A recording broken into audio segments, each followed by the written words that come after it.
Welcome to RPG Book Club, a podcast where we play a little bit of a video game and talk about how it makes us feel. I'm Sam. I'm Bernard. And I'm Trish. And today we'll be continuing our coverage of Golden Sun, playing until we complete the Colosso tournament, plus a quick backtrack to save Hammet from Loompa. But before we get started, how's everyone's week? Y'all ever have a meal that feels like a battle? Yes. Yeah. I had a meal just a couple hours ago where if I'd finished it, I definitely would have gained some courage and fuck it, academics I would have gained from that meal. But I didn't finish it. I had to take some of it home. But it was so good, but it was a fight. It was huge and it was spicy. And it nearly bested me. I guess it did best me because I didn't finish it. But yeah, it was at Ramen del Barrio. There's two R's in there, so I should roll the R, but I can't roll my R's. I've never been able to. Either. I've tried. I have looked at YouTube videos explaining how, and I don't know. My mouth don't do it. Oh my god, Bernard, I'm so glad I'm not the only one. Yeah. I would do it because I can roll my R's, but for me, Barrio, I encountered it in English context first, so for me it's Barrio, and I can't even make my brain want to do the rolled R there. So as much as I would love to show off right now, I can't do it with this particular word. Okay. But yeah, it's a ramen Mexican fusion restaurant. It was really fucking good. That sounds delicious. I wanted to try Dose Chopsticks up in Pflugerville, but I never got around to it. But I'm glad that I've never heard of that one. I think it's Korean Mexican fusion, but it's still like, it sounded delicious, and this one also sounds delicious. And I'm very upset that you have so much good Mexican food that to stand out they had to do something special. Meanwhile, here I don't even get regular Mexican food. Yeah, it's a like little like stand in an Asian market, and it was so good. Apparently they're moving soon to their own location, and my friend who invited me there was telling me that like they like blew up recently because they were featured on like the Food Network as like a hidden gem of Austin cuisine or whatever. And I was like, man, if I worked at a restaurant and that happened, I'd be so pissed off. If I owned the restaurant, I would be excited. If I just worked there, I would be so mad. If I was just taking orders, Okay, so their logo of the Mexican eagle perched on chopsticks slurping ramen is so fucking cool. That sounds cool as hell. Oh, I didn't even notice the logo when I went there. Let me look that up. I'm putting it in the chat. Oh yeah, I did see that. I just didn't parse it. Yeah, that's fucking cool. But yeah, now not only are they featured on Food Network, they've been featured on RPG Book Club, so they're going to get slammed. Oh yeah, RPG Book Club. I wonder if we even have any listeners in Austin. I don't think so. Because the only people I knew of who listened to us all hosted the show and all moved away from Austin. Yeah. Let's see. Have I done anything interesting other than eat ramen Mexican fusion cuisine? No. Moving on. What about you, Trish? Have you done anything fun this week? I'm trying to think. I'm trying to make my brainstem bring up something interesting, but I got fucking nothing. I mean, I've had a good week mostly. Depression is still depressioning, but if you don't count that, work is going great. My girlfriend is gonna be here for a basically week-long visit next Tuesday, and I'm counting down the days. I've had actually one issue with my job that I have been a little struggling with is finding time to write, because my life effectively had to be restructured so much. Between I spend. It feels like it's not accurate, but it feels like I spend a third of my life at work and a third of my life asleep, and a third of my life on dates. And those are the 3/3 of my life. And that just doesn't leave time for writing or anything else. Yeah. But I'm managing to sneak in the time, usually in the mornings. I'm writing a mix of just stuff I've already been doing for a while. I will say, it feels extremely cringy to write a fucking Fire Emblem fanfic. But you know what? I am cringe and I am free, and I can be happy with myself even as I do something like that. Also, I started while we're still going through Buffy and Angel, and it makes me so fucking happy that my partner I'm taking through those likes Angel a lot more than Buffy, because that is the correct fucking opinion. Apologies, not apologies to everyone who prefers Buffy, but I think Angel is just a better show, actually. Not as groundbreaking, but better. But I decided to take her through another thing that was heavily inspired, especially by Angel, as far as I've been told, was at least some influence, which is the Dresden Files. We started listening to the audiobooks, which also, funnily enough, with a connection there, are done by James Marsters, aka Spike, from Buffy. They're really... He's a very good audiobook narrator, even if the first couple are rough, because you feel like the production quality, like, wow, they just sat this motherfucker in a booth, and he didn't know how to audiobook yet. Nice. But it's very fun to be doing that. Even if it is also serious, and I'm like, oof, okay, yeah, let's get through some of this. It's gonna be a little rough, but later, I promise. What about you, Sam? What have you been doing? So I finished my big projects at work on Friday. So Monday and Tuesday of this week, I took off. And my plan for those 2 days was to not have a plan and to just do whatever. And it was wonderful. I highly recommend actually relaxing. It's really easy to like plan your vacation, but plans always go wrong. And then when your vacation is over, you're like, oh shit, I vacationed incorrectly, and now I don't feel like I did anything, and it doesn't recharge your batteries as good. But over those 2 days, I did what was I going to talk about?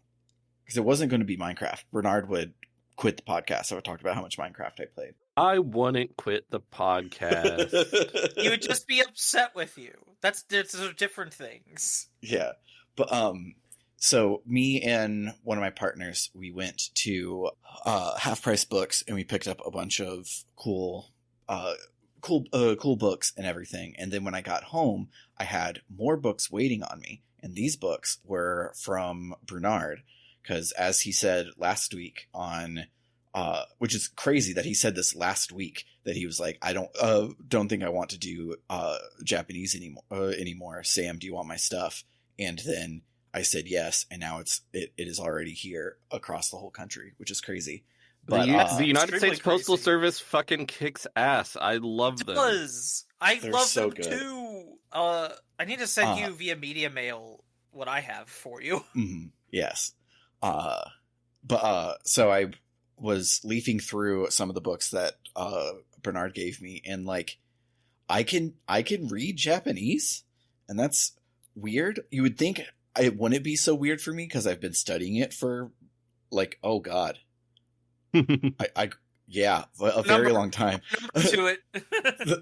that number is really big because I graduated college in 2013 and it is now 2025, and I started in college, so it's it's a long time. So I should probably be able to read Japanese, but like the main content that I consume in Japanese is Dragon Quest. And Dragon Quest, while written in fairly plain Japanese, is not about normal shit. So when they're talking about dragons and villages and shit like that, those are things I don't run into very often. But one of the books Bernard gave me was just a bunch of short stories in Japanese and in English after. And I could just read it at like barely slower than my English reading speed. And it was really awesome.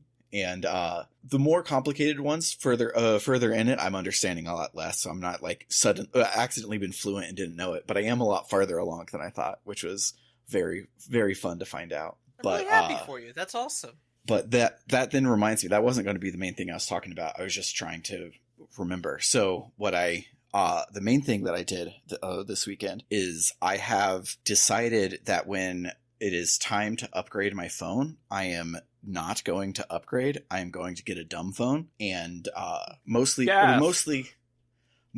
because I'm a hipster.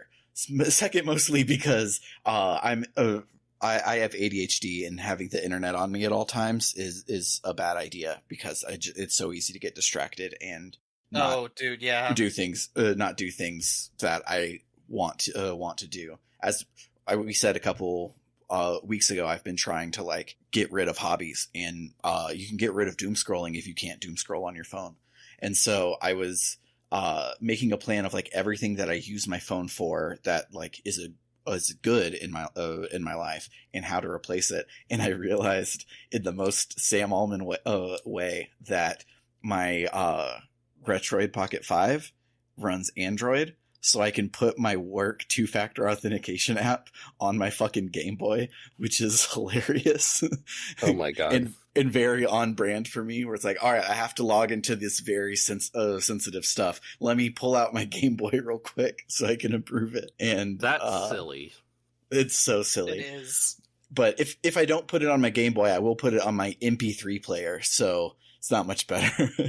But yeah, I'm excited. I will keep everyone abreast of it as it's happening. Right now, the only thing that's happened is I have deleted basically everything except for Discord and work-related apps off of my phone to start moving that direction. But oh yeah, is this going to affect us contacting each other via Discord to schedule podcast recordings? I am hoping no, because I'm most of the time at my house, and my computers all have Discord, and that's currently how I realize I get a Discord message on my phone. It's because every computer in my house goes boop bloop, and my phone doesn't make any notifications because I've been fighting. Sounds scary.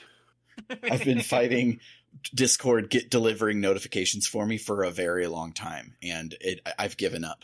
But my computers do it just fine, so I just leave enough computers logged in that I see the notifications that way. And so okay. It also probably won't happen for like, I think I have like 6 to 10 months or something like that left on my contract for this phone. So I'll have plenty of time to find alternatives for all of the things that I do. But yeah, okay.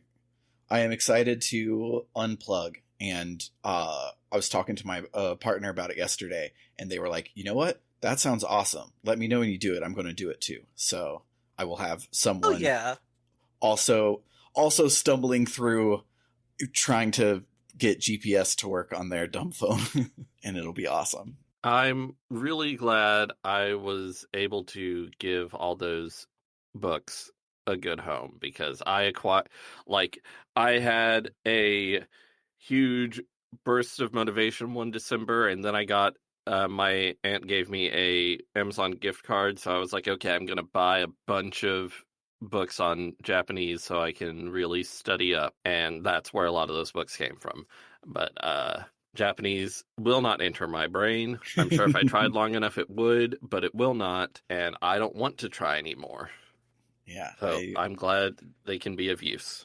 Yeah, I am very excited, and having nothing fun on my phone for the past couple of days has been like when I just want to pass a little bit of time. I read a short story in Japanese, and it's like, oh shit, this is how people used to get things done, is because they didn't just have a phone that could turn into 12 hours of YouTube that you didn't notice. And so it'll be great. I will keep you updated on how it all goes, and all the funny stories of me having to talk to strangers because I can't just look in the Walmart app to see where the things are, and I have to talk to people, and I'm already freaking out about that. So, But speaking of putting my authenticator on my Game Boy, you know what else I did on my Game Boy this week? What? I played Golden Sun for the Game Boy Advance. That's a video game we're playing. So let's listen to some music, and then we'll talk about what happened this week.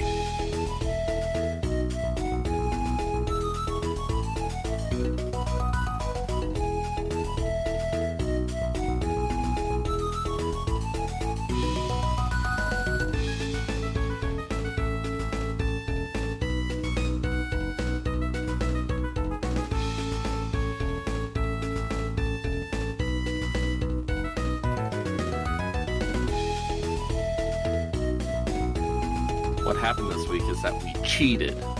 We cheated. I was gonna be like, no, oh, wait, yeah, no, we did. We did. God, this part of the game was so fun, but also so infuriating at the same time. So our heroes arrive in Calais, and they head to Hammet's house, where the guards there barely recognize Ivan because he's grown so much on his journey.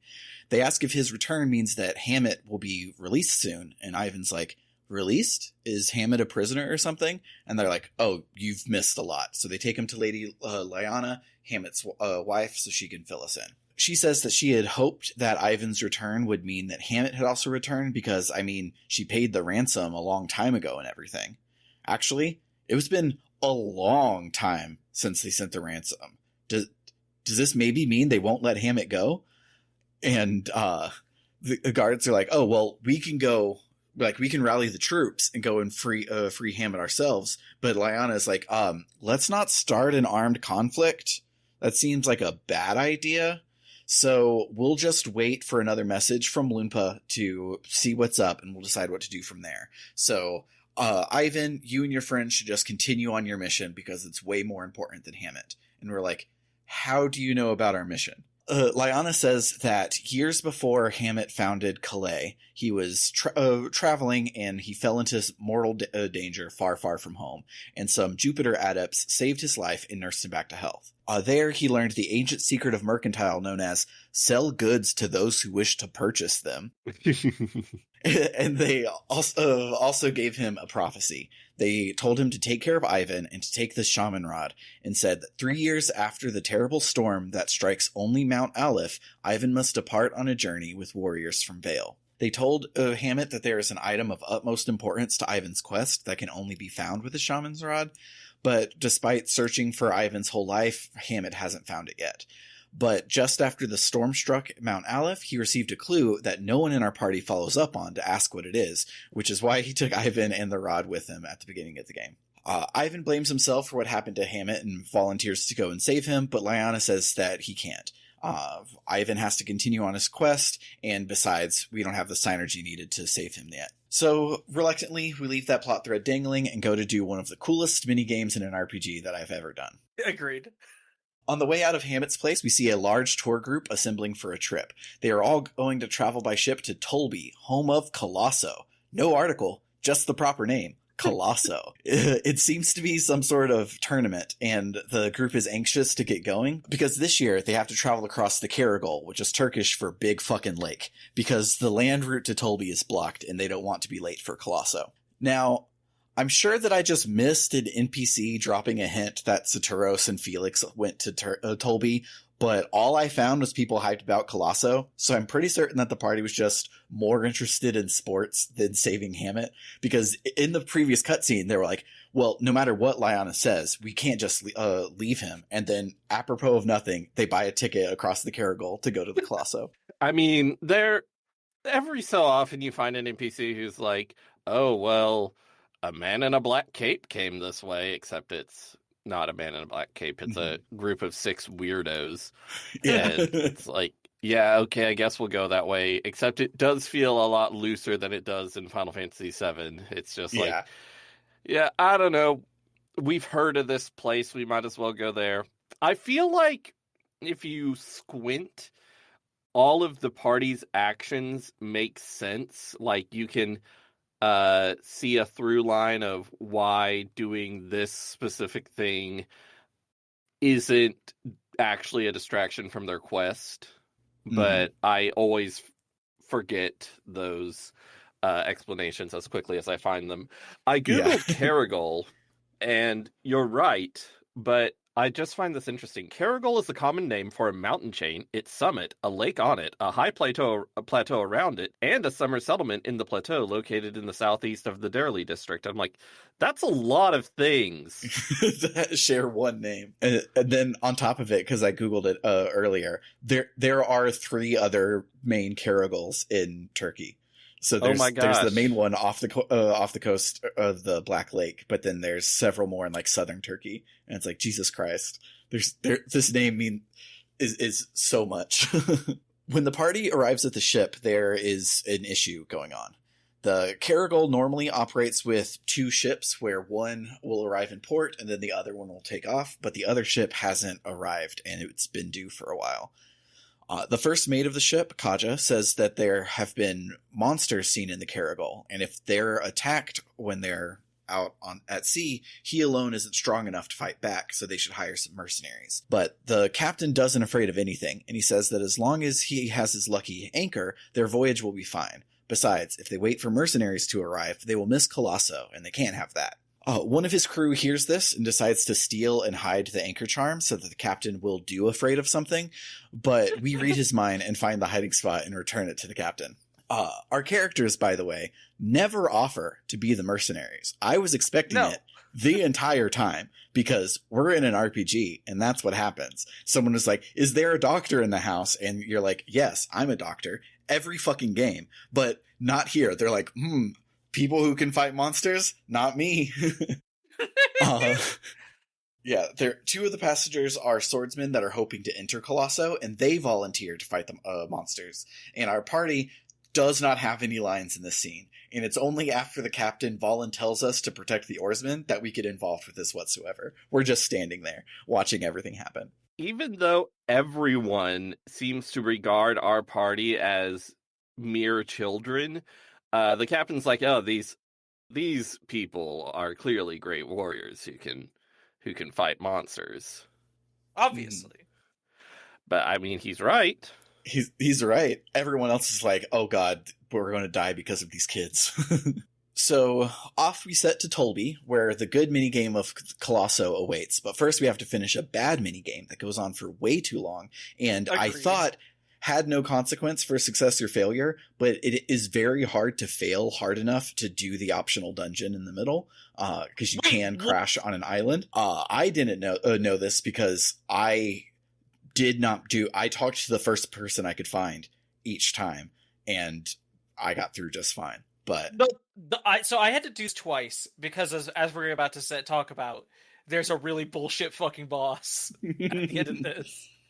The first time I was being logical. I was trying to be like, oh well, they said balance is important. You got to make sure that like the sides of the boat are equal. I'm like, okay, so I'm gonna do that correct. Second, I'm gonna choose people who look like they're good at rowing. Second time around, I'm like, I don't feel like this matters. I'm going to pick the worst person every time, and that didn't change anything. So apparently, I didn't feel hard enough. Yeah, the mini game is that I hate this so much. So the mini game is I hate this. The mini game is I hate it.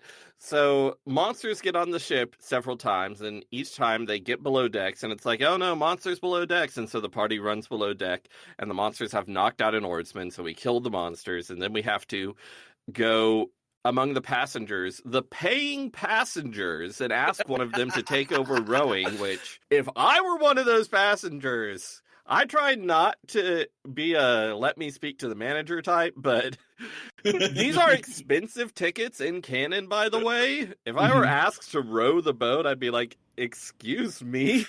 I'm not sure about that. But so you have to do that, and you do it several times, and I was just like, I'll get people who look physically fit. I won't ask the extremely old man or whatever. But it just annoys me because I'm like, why does the party stay below decks where the monsters go and kill the monsters before the oarsmen get knocked out? Yeah, the fact that every time you're not down below decks and you have to run in and come to the scene where everything's going shitty. It's like, after that happened the first time, stay down there. Yeah, because the other two swordsmen, it's established their thing is they're going to watch the deck, so we can watch below decks. It makes sense, and we're not doing anything above decks. So I don't know. No, I hate it. It's so bad. And on top of it, you having to do it several times, there are the same 20 fucking text boxes each round. Oh my god! Like, oh, forever. It's time to head off. All right, captain says it's time to head off. All right, drop the mainsails. All right, this. All right, that. Like, it takes so fucking long. It's so stupid. There was a point when I was playing through this section for us to do this, and I was like, truly just being like, am I not gonna be able? Like, is the whole section gonna be like this? Am I not gonna be able to finish in time for podcast because of this stupid fucking sailing bullshit? And the answer was no. It smooths out like immediately after this. Yeah. But there is some more bullshit to come. Yes. So after 4 times of you doing the same shit, the boat is attacked not by small normal sea monsters, but the big daddy giant sea master of all time, the Kraken. The Kraken proceeds to kick my shit from here to hell and back for a few hours, and it's hard and it sucks. And I got through eventually by just the skin of my teeth. It was fairly difficult, but I did beat it first try because I guess I'm over leveled or something, as we established last week. Yeah, so I found a 5th Mercury Gen this week, and when I gave that to Mia, she got the heal all spell. So I think you probably found some Gen that me and Trish didn't, and that's why you're over leveled, because equipping a Gen is effectively a level with all the stat changes that you get. So I think I have been checking a guide to make sure I get all the Gen because I want to get all of them. So I guess that explains it. I don't have all of them, but I have a lot, and I have 4 to each person and 5 on one of them. So I don't know. That's pretty good, I would think. That's where I was when I started, but at the end of everything this week, I went back to get all of the other ones, and you can get like 5 on each of them and 6 on the other. So if Bernard hasn't been skipping them, like I have accidentally been doing, that's probably why. But eventually, you do take down the Kraken, and you make it to port. And when you get to the port, the captain realizes that maybe he shouldn't have risked everybody's life like that, so he decides to suspend travel while the monster problem is going on. He asks us if we're going to Colosso, and only if you say no does he say, "You came all this way and you're not going to Colosso? First that old guys group, then those 6 weirdos, and now you guys are strange." So the first hint that I could find that Felix and company came this way, and it is that they deliberately avoided Colosso. So our team heads directly to Tolbi to check out Colosso. I mean, you're not going to go to Tolbi and not check out Colosso. Right? You gotta go to Colosso. What are you doing with your life if you go to Tolbi and you don't go to Colosso? I mean, Colosso's going on right now, and Tolbi's right there. I love how insane this sounds. When we arrive at Tolbi, they ask us if we've seen a man whose hair looks like this, and we say no. And they say that if we do see Master Bobby, B-A-B-I, not B-O-B-B-Y, though, spoken aloud, this guy's Robert. I was thinking like Babby, which also sounds funny now that I say it aloud. Babby. So, make Babby. So they say that if we do see Master Babby, to let them know, because they can't find him anywhere. They even went to Altmiller Cave, where Iadem, Bobby's right-hand man of some sort, told them to check, and they couldn't see anything. Iadem says that Bobby has disappeared before, and he always goes to Altmiller Cave. But when Iadem followed him one time, Bobby vanished into the darkness and left no trace. But he's never been gone overnight before, so he's worried that something has happened. I didn't find this cutscene while playing the game. I only found it because of I'm following all of the script. I just realized the guy whose hair looked like this was a Scott Pilgrim reference. Yes. I thought it was a weird thing to say, but then I realized, oh, Scott Pilgrim reference. That's a good moment in that film. Oh, it's so good. The timing of it is excellent. Anyways, because Bobby's never been gone overnight before, he's worried that something has happened. We now have the power to see trinkets and shit, so we think that we can probably help. So we head to Altmiller Cave, where we find someone we can only vaguely see the outline of using our Synergy. We talk to him, and he is real excited that we can do Synergy, and he says that he's in a lot of pain and unable to move. He asks us to go retrieve his draft from deep within the dungeon, and he clunkily attempts to diegetically explain the puzzle that we need to do to get the draft for him. So we go and do that, and we bring it back to him. It's a dumb puzzle. It shouldn't have even been there. Yeah, I was expecting... I took notes because I was like, oh, if they're going to explain it this much, like it's something that I'll need to remember at the other end of this dungeon. So you do the one on the left, the one on the right, and then you do the right colors, but you only have to do the right colors twice. It's fucking stupid. And so all you have to do is think of a mnemonic device to remember that it's blue, green, white, yellow, red. Mm-hmm. And obviously, the one I thought of worked. The one I thought of was big green women yell riotously. Okay, nice. But before we continue, I know we talked about this in our host chat, but I'm going to put this on the fucking podcast. The fact you're pronouncing this word as draft, which is apparently technically correct, is bullshit. English is wrong. Prescriptivism is dead, and I am the mistress of my own tongue, and it's called draught. It's for the home. It's DRAUGHT. That's a draught. That's not a draft. There's no F in it. Yeah. All right, I'm done. I don't like it. I don't like it either. I'm so glad English is my first language sometimes. Absolutely. So we complete the puzzle and we bring the draft back to Bobby. He drinks the draft and I spoiled it. It's Bobby. He drinks a giraffe and it turns out to be Bobby. Man, I'm so thirsty I could drink a giraffe. He continues to be super excited about us using Synergy, and he asks us if we're truly Lemurians, and we're like, I'm 12 years old, and what is this? He's like, dang, I really need to find them because I'm old as shit and the Lemurians can help. Garrett remembers an offhand remark that Kraden said at the very beginning of the game that I absolutely didn't remember, that alchemy could be used to thwart death. And Bobby is like, oh, you know Kraden? But before we can answer, the guards who were searching for Bobby arrive to save us and take us back to town. Yeah, and I've always been like, what does Garrett contribute to this team really other than being a fourth party member to absorb damage and stuff? And I guess what he contributes is a really good memory. Yeah. What he contributes is that he was there for all of the stuff that Isaac was, but he is not hampered by being a silent protagonist. Yeah. He also later remembers the Philosopher's Stone. He just has really good memory for that opening cutscene that we've forgotten. And also, if you don't want to waste Isaac's Synergy points, you can use Move with Garrett.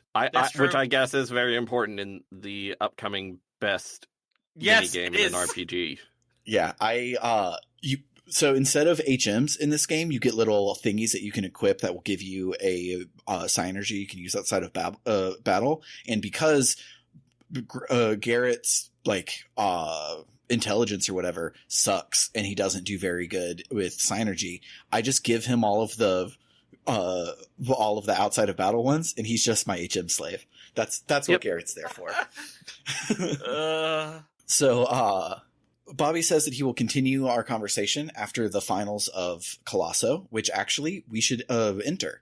Bobby makes the rules so he can enter us in at the finals at the last minute. So he doesn't take no for an answer and wishes us well in Colosso. There's nothing suspicious about this whatsoever. This is normal behavior from this man. I don't like this guy. I don't like him. Me neither. So now, without further ado, we get to do the awesome minigame, the martial arts tournament. But Colosso isn't a regular martial arts tournament. It's an advanced martial arts tournament. So the contestants start at the end of a Ninja Warrior gauntlet carrying no equipment. Along the Ninja Warrior obstacle course, there are items that they can grab, but also in the middle of the arena where the fight's going to take place are 2 either weapons or armor pieces. One is kind of shitty, and one will give you a steep advantage in battle. So the contestants have to balance whether they want to stop and gather supplies on their way, or be faster than their opponent and get the good weapon, because you can't do both. That is, unless you cheat. See, only Isaac is allowed to compete. So our buddies have to watch from the sidelines, but they also have invisible superpowers, so they can help trivialize the Ninja Warrior gauntlet so that Isaac can get both resources and the good weapon, which is needed because these guys are really fucking strong. They are. So before each map, your party decides where to stand based on the synergy puzzle that they can see, and then they do the synergy puzzles, allowing Isaac to skip most of the Ninja Warrior thing. It fucking rules. I messed this up too. I specifically didn't get some of them in the right spots, and I felt if you only get 1 or 2 of the shortcuts and not all of them, you truly feel like under the wire in some of these. Mm-hmm. It's so well done. And also, I like how there's 4, then 5, then 6 stages of each set, so you can't cheat on all of them. So you're going through and seeing like, okay, that challenge looks like it would mess me up, so I'll put someone to cheat on this one. And it looks like I could get that chest real quick if I cheat on this one. So it's so cool. It's really fun. Yeah. And towards on the last one, there are several synergy puzzles that they can't do. Like, so on a lot of them, there's ones where like there's a guy operating it, which you use the synergy halt to stop, but nobody would actually have it right now because it's it's an optional thing that is way back in your hometown of Vale. So you probably don't Didn't even have know it. about that. What the fuck are you talking about? So usually there's like guys operating it, but because I didn't have halt at the time, I was like, oh, I don't know what to do with this one. I'm just going to have to figure it out by myself. But on the last one, there's 4 synergy puzzles that like you can tell what to do, but Isaac has to cheat on that one, and he has to use growth. But the only way to get growth is if you're not min-maxing everyone's assigned element. And if you have a fire on Isaac and the rest of his are all earth, he will have the grow synergy, which you can use to make the vines grow. And so I had to do that so I could get growth to be able to get to the end fast enough on the last one. But if he has the fire synergy, he doesn't have any heals, which means I couldn't fight the boss. So I had to use growth, and then my first turn in battle, like unleash my fire one to do whatever, so that then I'm back to my normal class and I have all of my heals and all of and I have Ragnarok and all of the good shit. And it's like, oh, we complained last week about how the game's too easy and it doesn't make you engage with the class system, and it made me engage with the class system. It was so fucking cool. Ragnarok is the good shit. Incidentally, it's so fucking cool. Also, the along with all of this, I've had very fun with my different builds, and what I had going for Isaac, the first 2 fights were pretty, I won't say easy, but I was able to get through because because I have everyone, I mix and match as many elements as possible. Isaac has what I think is one of the most broken Jin abilities so far that I've come across, which is the big hit that also has a good chance to stun the opponent. Which nice. The first 2 of these guys in the first 2 rounds are so vulnerable to stun. They will every time I hit them with it, they took them out for 3 or 4 turns, which gave me so much time to prep and wail on them or recover if I needed it.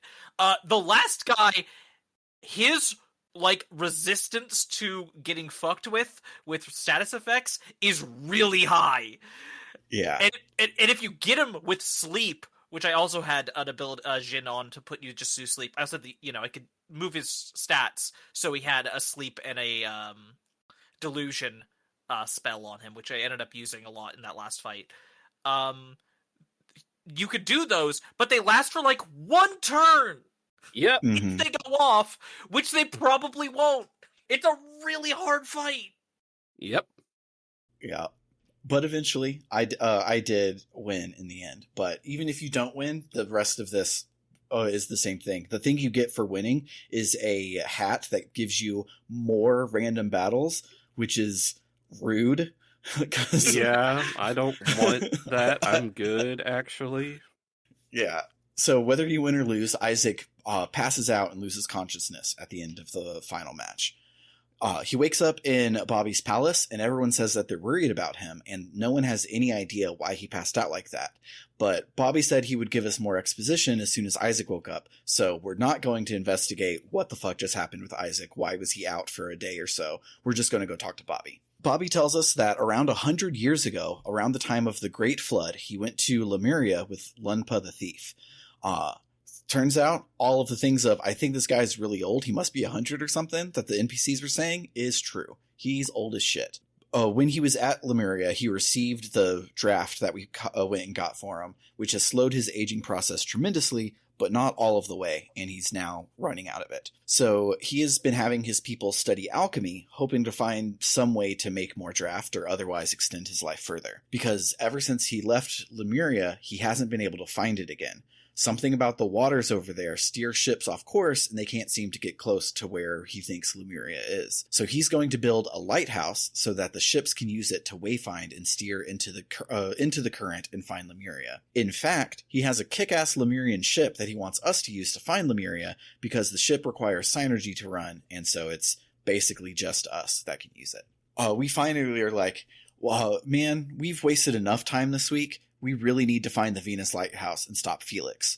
And Bobby is like, oh, we too must go to the top of Venus Lighthouse, but we're unable to solve the riddles there.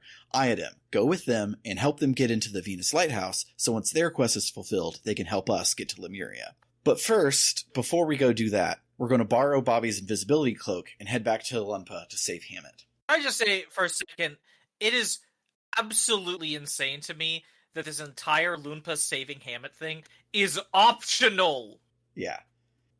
And the fact that, like, right now, the time that it's balanced in game for you to do it is right in the middle of the, oh, hey, you ready for the end of the game? It's about to start happening. And it's like, no, we gotta stop this momentum that we have and go and finish this. It's very weird. It's been like Ivan's whole thing, the whole game, and it's optional. So we head to Lunpa, and we use our new synergies and the cloak to make our way in, and long story short, we do a stealth sequence, and we find Hammet.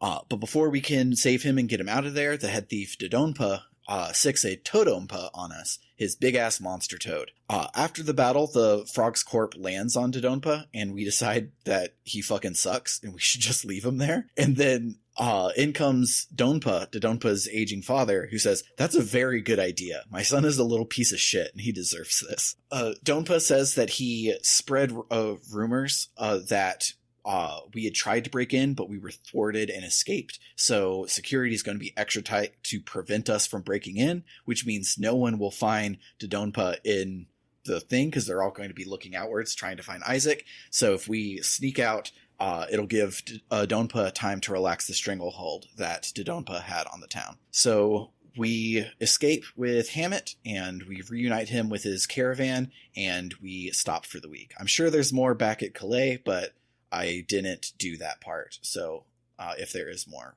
we'll do it next week.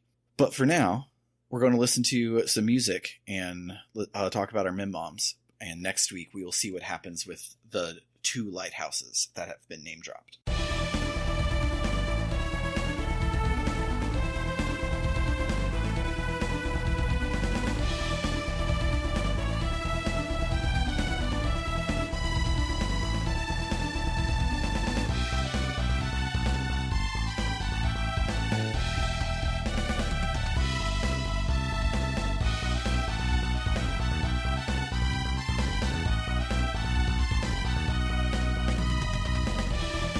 So maybe y'all already did this, or maybe y'all already left for Calais or whatever, but if you go back into the back into the Loompa Fortress and go to Donpa's room, you can speak to him and he'll give you a gin. Mm-hmm. I went and I got that one. Nice. Oh, damn. So just, I feel like in the real world we have fabulously wealthy people who can't accept their mortality and are making it everyone else's problem. And so that's the vibe I get from Bobby. Yeah. I don't trust him. Like, especially the way when we were him. like, we got to go to Venus Lighthouse, and they didn't say, oh, we at Venus Lighthouse we need to do blah blah blah blah blah. So you can help us with that. They were like, oh, we need to get into Venus Lighthouse too. So yeah, let's do that instead. It seemed sus. I don't trust them. Yeah. So when we first started this week, and Lady Lyanna is telling us everything that happened with Hammet back in the day and Ivan's backstory and shit. She says she's talking about when Hammet met the Jupiter adepts, and she says the adept gave him the shaman's rod and you, Ivan, along with some doubloons. And then weirdly, Mia is like, doubloons? Were they golden doubloons? And Lyanna's like, yes. Who are you? And then the scene continues, and it's just so weird that Maya wanted to know if they were golden or not. It was really cute, though. I kind of loved it. And it's like, I don't know, doubloon is not a word that's appeared anywhere else in the game. No. Like, it so easily could have just been, gave him some gold. Yeah. It's so weird. I feel like a lot of the exposition scenes are a little lengthy. Mm-hmm. Oh, I was going to bring this up. I'm really loving this game. Every time I get to an exposition scene that truly feels like it takes 10 minutes to get through, I am like, y'all, this is a Game Boy Advance game. You can only display like 12 words at a time. You cannot be doing scenes this long. It is bananas for you to even be attempting this. Yeah, it's nuts. I respect it, but I'm also like, please stop. Yeah, a whole lot of the plot scenes of this game could be an email, and that would be fine. Just like, Felix is not here. He left. Cool, thanks. See you later. We're only vaguely following Felix anyway. It's true. We're just sort of getting blown about by the wind. Speaking of Garrett being useless, except for in cutscenes, when you return the draft to Bobby and he takes off his invisibility cloak, Garrett goes, "Look, it's a man!" And Ivan's like, "What are you talking about? What did you expect?" And Garrett's like, "Well, I mean, we couldn't see who was talking." And it reminds me of early Dragon Ball with Goku, where it's like, you don't know the difference between a man and a woman? It's like, I usually can tell when they talk. It's the opposite for Garrett. He can only tell if he can see if it's a pretty lady. So I just you called it out with a joke, but I just love how the guards went up and are like, "Have you seen someone who looks like this?" And it just shows his character portrait. Uh-huh. I guess they had a portrait of him, I guess. Mm-hmm. Or maybe it's implied that they gave a very detailed description. I don't know, but it's funny. I haven't figured out the algorithm to which characters get portraits or not. It still either. does. Like, there is like 3 people on the pirate ship who are named characters who you talk to a lot don't have portraits, but the fucking mercenary guys on the ship, they have portraits. I expect the mercenaries are going to come back at some point, but maybe not. Yeah, I don't know. We'll see.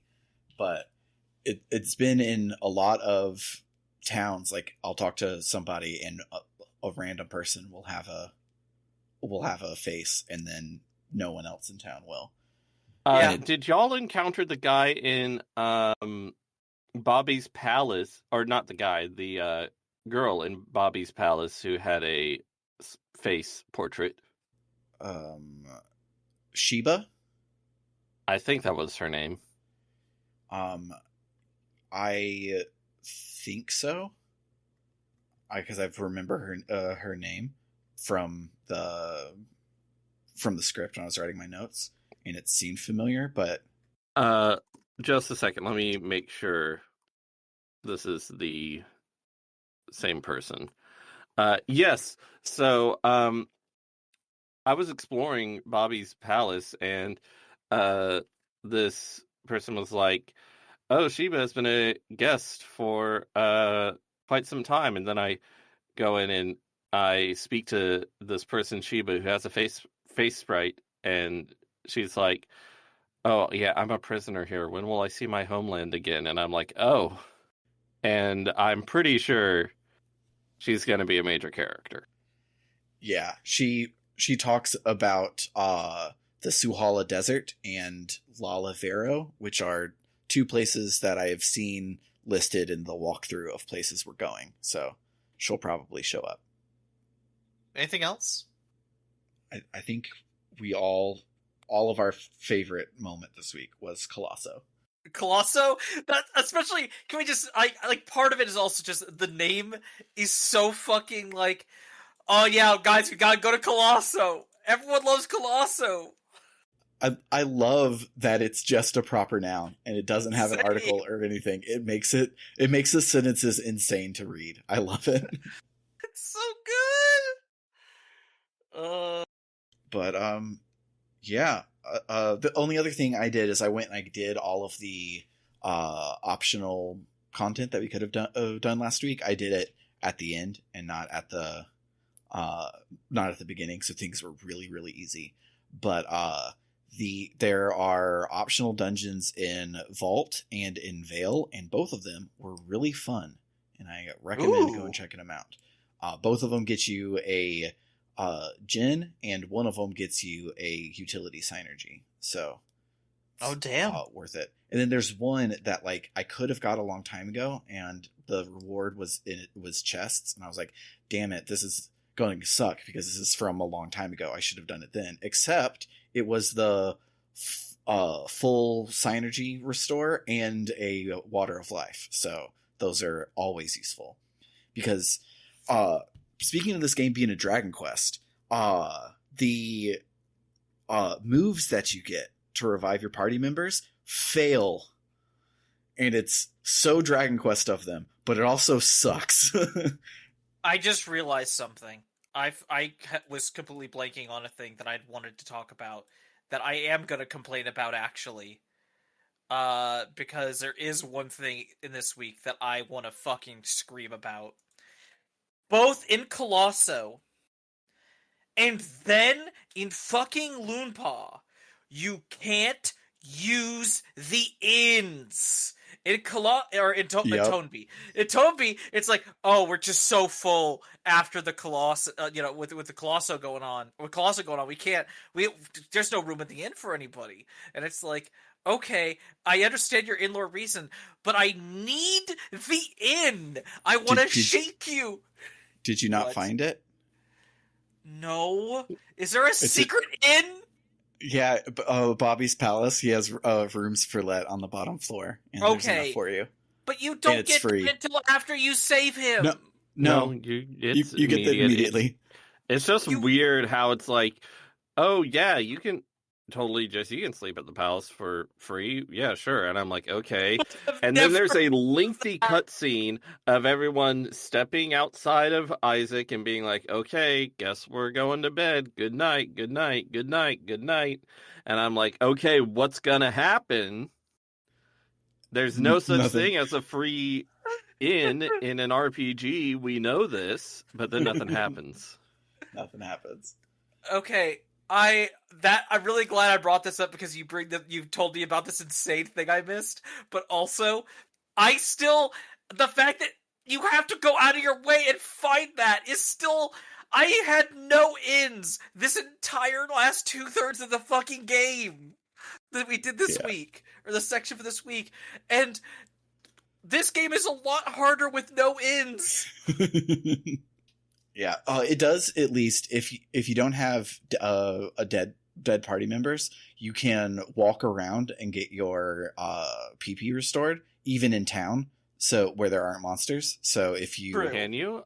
It never. I was under the impression it doesn't restore in town. It doesn't seem to restore in town, especially because I'm pretty sure it only restores in hostile environments. Yeah, it's only hostile because.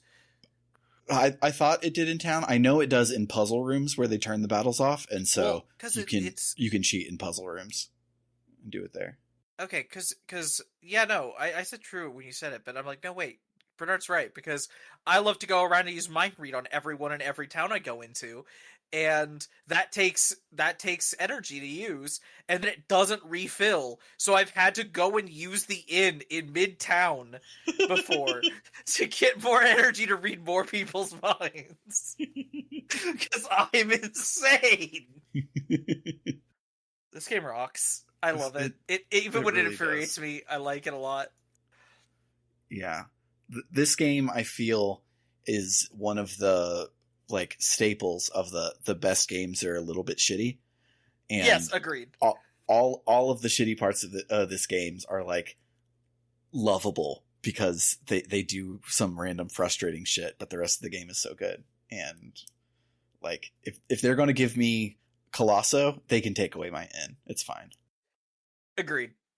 All right. Well, outro. But yeah, that will do it for the week. If you like what you heard today, you can head on over to www.rpgbook.club, where any and all donations help us offset the cost of running the show.